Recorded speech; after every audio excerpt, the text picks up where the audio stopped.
آپ کی خدمت میں ایک اور بات جو ہے میں عرض کر دینا چاہتا ہوں، یہ بہت بڑی بات ہے، اس کو ہم غور سے سنیں گے، سمجھیں گے، تھوڑا سا وقت نکالیے، 1-2 منٹ کی بات ہے، اس کو پورا سنیں گے تو انشاءاللہ تعالی بہت بڑا فائدہ ہوگا۔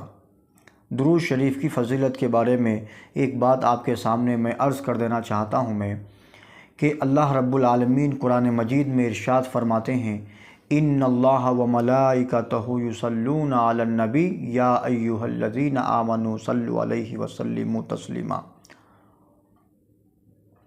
اللہ تعالیٰ کے رسول پر اللہ اور اس کے فرشتے رحمت، سلام، درود بھیج رہے ہیں۔ اللہ تعالیٰ خود اپنے نبی صلی اللہ علیہ وسلم پر رحمت اور درود نازل فرما رہے ہیں اور کہہ رہے ہیں کہ ایمان والو تم بھی جو ہے رسول اللہ صلی اللہ علیہ وسلم پر درود اور سلام بھیجا کرو۔ اور کوئی بندہ اگر ایک بار درود شریف پڑھتا ہے تو اللہ تعالیٰ اس کے 10 گناہ معاف کر دیتے ہیں، 10 نیکیاں اس کے نام اعمال میں لکھ دیے جاتے ہیں اور 10 درجے اس کے بلند کر دیے جاتے ہیں۔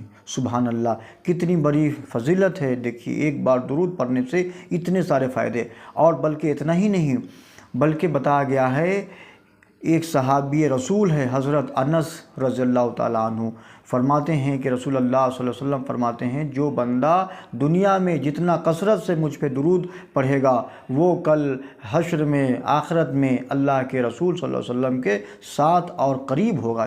جو جتنا درود پڑھے گا وہ آخرت میں اللہ کے رسول سے اتنا قریب ہوں گے۔ یہ بتائیے آپ، تو یہ کس کی چاہت نہیں ہے؟ کون ایمان کلمہ پڑھنے والے کی چاہت نہیں ہے کہ میں اپنے جیسے رسول سے میں قریب رہوں؟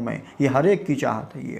اور ایک بات یہ ہے کہ اگر جو آدمی چاہتا ہے کہ میری ہر دعا قبول ہو تو ان کو چاہیے کہ جو ہے جب بھی وہ دعا کرے، دعا مانگے تو دعا کے شروع پہلے اور اس کی آخری میں جو ہے کم سے کم درود شریف ایک بار کم سے کم پڑھ لیا کرے، ایک سے زیادہ جتنا ہو سکے پڑھے، کم سے کم ایک بار پڑھ لیا کرے۔ کیوں کہ درود جو وہ عمل ہے جو اللہ کے پاس قبول ہوتا ہے، تو اور درود جو ہے یہ قبول ہونے والا عمل ہے یہ، تو جب اس کے ساتھ ہم کوئی دعا اگر کریں گے تو انشاءاللہ تعالیٰ اس درود شریف کی برکت سے ہماری وہ دعائیں بھی جو ہے قبول ہو جائے گی۔ اور بے شمار فائدے ہیں درود شریف پڑھنے کے، ایک نہیں کئی گنے فائدے ہیں۔ تو آپ لوگ اس وقت کو نکال کے تھوڑا سا 1-2 منٹ میں جو ہے آپ اس کو سنیے اور اپنے ان بھائیوں تک، دوست احباب تک پہنچائیے۔ انشاءاللہ تعالیٰ ہم سب کو جو ہے اس کا اللہ تبارک و تعالیٰ اس جہان میں بھی اجر ملے گا اور اس جہان میں بھی اجر ملے گا۔